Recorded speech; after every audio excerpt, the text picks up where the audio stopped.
وزیر اعلیٰ سہیل آفریدی نے وادی تیرا آپریشن جو صوبائی حکومت کی مرضی کے برخلاف ہو رہا ہے اس پر اور جو تیرا کی عوام کو زبردستی وہاں سے نکالا جا رہا ہے اس ساری صورتحال پر آفریدی قبائل کا اگلے اتوار جرگہ بلایا ہے۔ ایک ایک چیز سامنے آئے گی اب اور وہ ثبوت کے ساتھ آئے گی۔ اب سازشی عناصر کو وزیر اعلیٰ کے خلاف پارٹی کے اندر اور باہر ہر جگہ ایکٹیو کیا جائے گا۔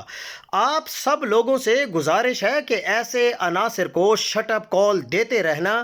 آپ لوگوں کو سمجھ آ چکی ہوگی کہ اب یہ کیا گیم کھیلی جا رہی ہے۔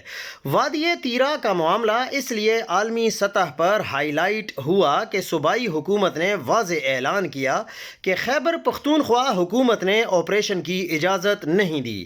پھر سوشل میڈیا نے وادی تیرا کے مہاجرین کے مسائل کو بھرپور طریقے سے اٹھایا، جس کے بعد ملک دشمن عناصر اپنے ہی آرڈر سے مکر گئے اور سارا ملبہ جرگے پر ڈال دیا۔ سہیل آفریدی کا وفاقی حکومت سے معافی مانگنے کا مطالبہ اور خوفناک اعلان۔ وفاقی حکومت نے نوٹیفیکیشن نکالا ہے کہ تیرا کے لوگ خود نکلے ہیں۔ کیا وہ کسی کی شادی پر جا رہے تھے؟ یہ نوٹیفیکیشن وفاقی اور صوبائی حکومت کے درمیان تصادم کے لیے ہے۔ اگر روز میں نوٹیفیکیشن واپس اور معافی نہ مانگی گئی تو آفریدی قوم کا جرگہ بلاؤں گا اور آپ کی بات جھوٹی نکلی تو خود ان کو لے کر واپس تیرا جاؤں گا۔ پھر صوبے بھر کا جرگہ ہوگا۔ آئندہ وفاقی حکومت سے جو بھی کنورسیشن ہوگی وہ تحریری ہوگی، کیونکہ یہ پھر بعد میں جھوٹ بولتے ہیں اور اپنی ہی بات سے مکر جاتے ہیں۔ اس ملک میں عزت اور وقار کا حق صرف اشرافیہ کو ہی حاصل ہے۔ عام آدمی چاہے وہ محب وطن ہو، نظریاتی ہو یا صرف اپنے حق کے لیے آواز بلند کرے، اسے رسوائی، ظلم اور ناانصافی کا ہی سامنا کرنا پڑتا ہے۔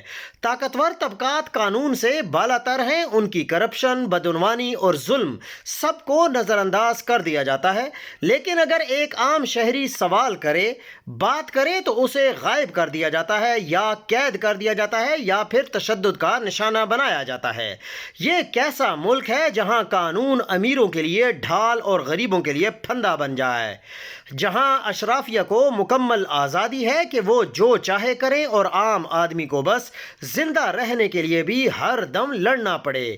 جب تک اس ملک میں انصاف اور قانون سب کے لیے برابر نہیں ہوگا، تب تک یہاں صرف اشرافیہ کی ہی عزت ہوگی اور عوام ظلم کے شکنجے میں ایسے ہی پستی رہے گی۔ یہ قوم جانتے بوجھتے کب تک اس دوہرے معیار کا شکار ہوتی رہے گی؟